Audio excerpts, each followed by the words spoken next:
Cap'n Crunch is another product in question. This picture from 1963 shows us how it has always been spelled. But we are showing behaviors leading to error, not just arguing from evidence.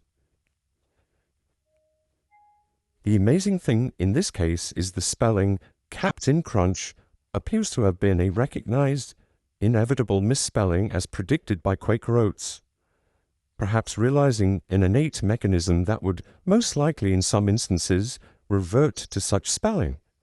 They were right. Or it could simply be the original, although brief, brainchild then quickly revised to the official product name for no other reason but an aesthetic and business choice. What we have been seeing now for over 50 years. Cap'n Crunch, C-A-P'-N. And how do we know it was indeed recognized by the company and isn't some secret parallel name? We refer to the official trademarks.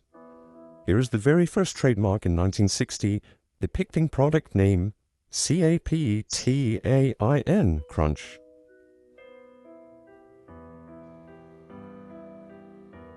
And then here we see the final revised product name C-A-P'-N, officially registered 4 years later.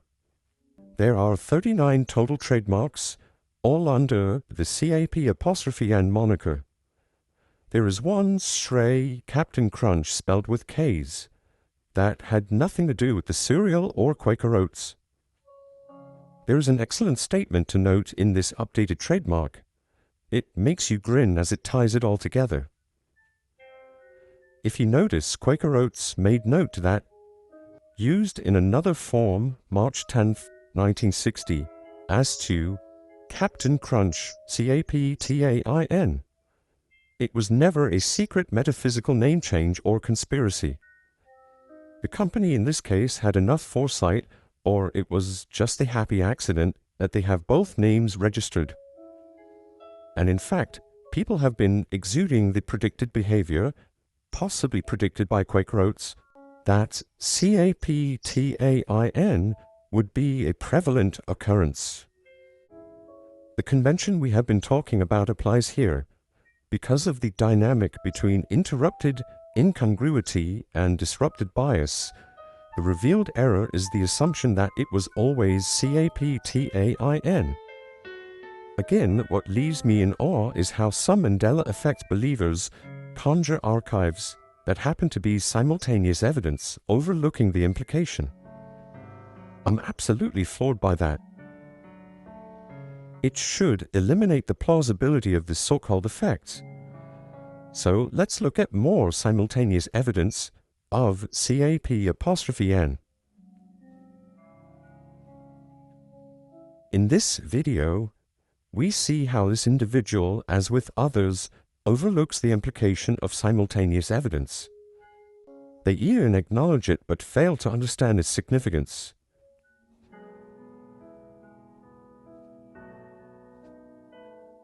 What is funny is when these people find isolated evidence, that is, solely the incorrect spelling, for example, their ultimate conclusion is that they just can't imagine that the journalist made these mistakes. But again, since when are human beings perfect? How is people making mistakes incredulous, but shifting realities totally acceptable? And this is putting aside the fact the inverse of that, namely the correct spelling, exists just as much in the archives but isn't touched upon. We saw this before as well, and we'll see it again later, such as with the Berenstain Bears. Then it happens again, another example of simultaneous evidence.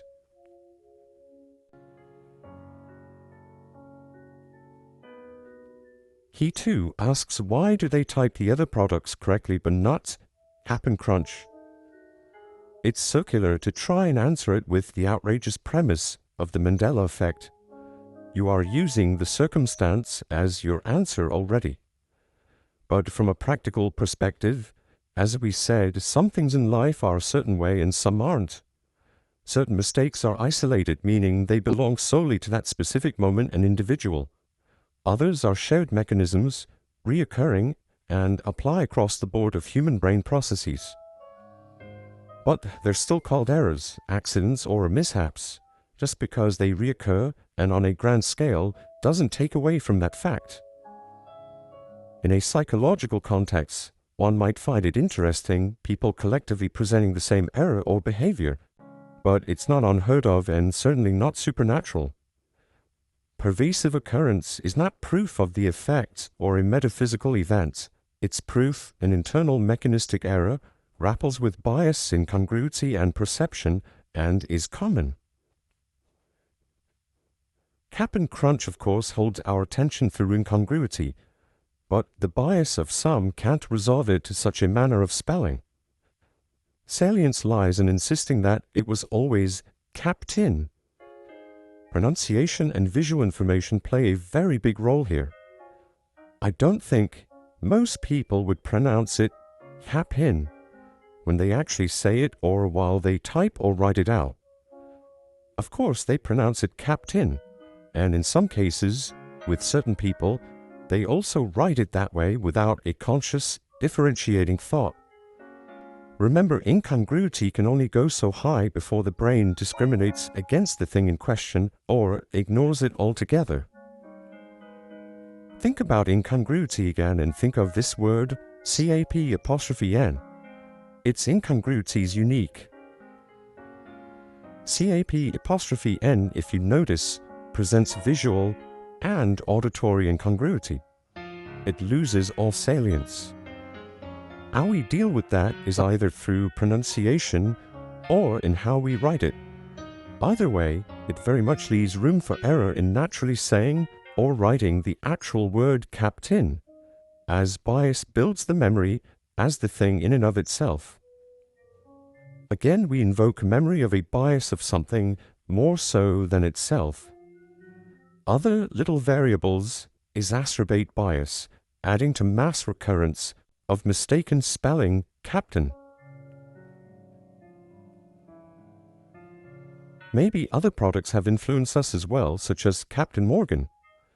I understand most of us were kids growing up with Cap'n Crunch, and now some of you are struggling with this dissonance, so we couldn't have all been exposed to rum as children. But as I said, a cognitive phenomenon need only have all variables before it, not that each variable must necessarily be in chronological order or even of the same time period. Maybe Captain Kangaroo or Captain America influenced the bias. We know it happens for certain things, and we can systematically explain it by known scientific knowledge of the brain and exploits in marketing. And we simply observe it demonstrated as human error in a very real and earthly way. So onward to more demonstrations of this error. Here is a few, one from 1992,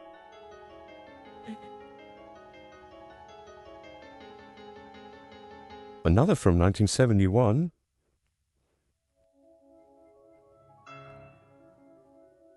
as recent as 2005 we see this recurring error. Articles even allude to the serial name, but for other purposes mix up cap in with the wrong spelling capped in. Here's one from 1972.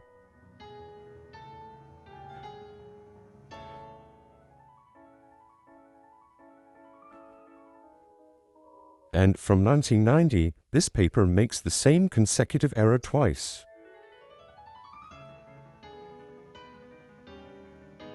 One from 1992.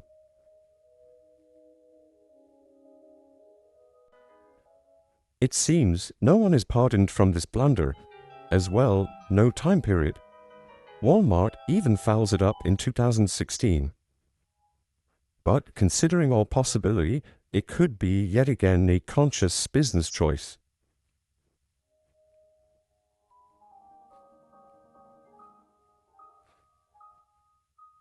Needless to say, again, there are so many more examples of this gaffe everywhere.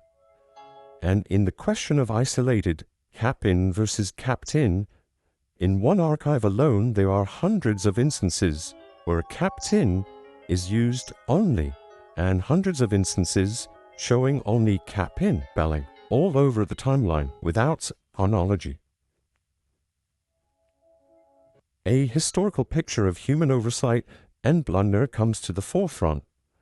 You need to keep a broad perspective while keeping implications in mind, and the picture comes into focus as to what is really happening. To compound this matter even more, yet another error is involved similar to what we see with GIF and Berenstain Bears, for example. Namely, the erroneously spelled CAPT''N. I can understand this error as well, since it does better phonetically sound like captain than CAP''N. Plenty of articles contain this error. Here are a few showing the isolated use as well as simultaneous evidence with the true name. One as recent as 2006.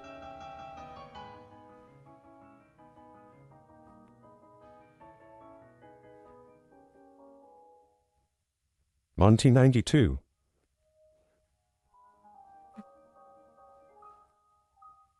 And going back to 1968.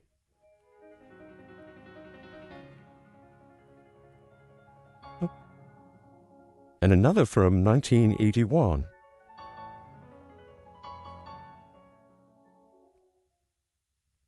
Here's another from 1981 illustrating simultaneous evidence.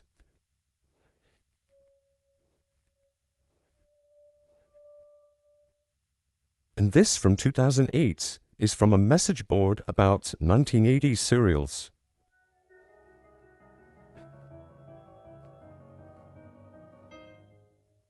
This Yelp page contains a CAP''N recipe.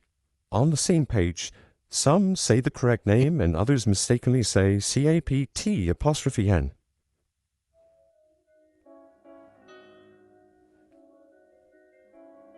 Oh.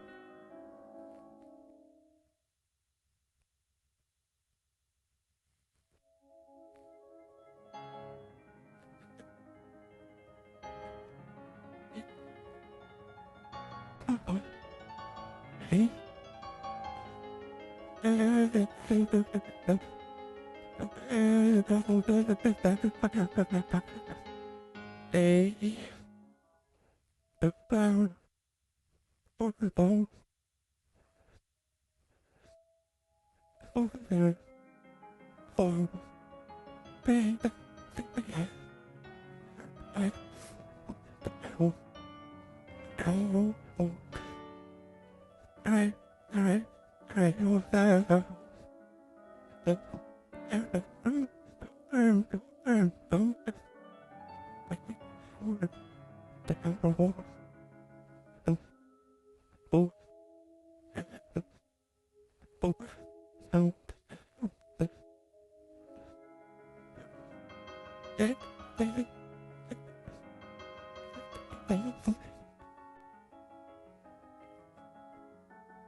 Simultaneous evidence from a 1969 paper and one from 1978. In addition, we have a good measure of the Quaker Oats' awareness of the incorrect Caftin crunch spelling by once again the URL redirect. Quaker Oats has both domains registered as seen here.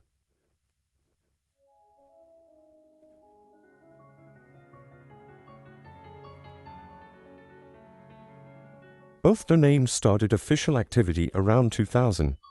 Before that, they were either in holding by individuals, possibly part of the company. You can see that in the archives from the mid-90s to 1999, there wasn't much activity by Quaker Oats. But the reason I suspect the individuals occupying the sites before 2000 might have been part of the company is because the URL was never retired and then instigated again. It seems the administrative control was simply passed on to Quaker Oats. In any case, they do own both URLs, and it is not a secret parallel name change, but the awareness of human error turned business savvy, based on occurring behaviors for their product.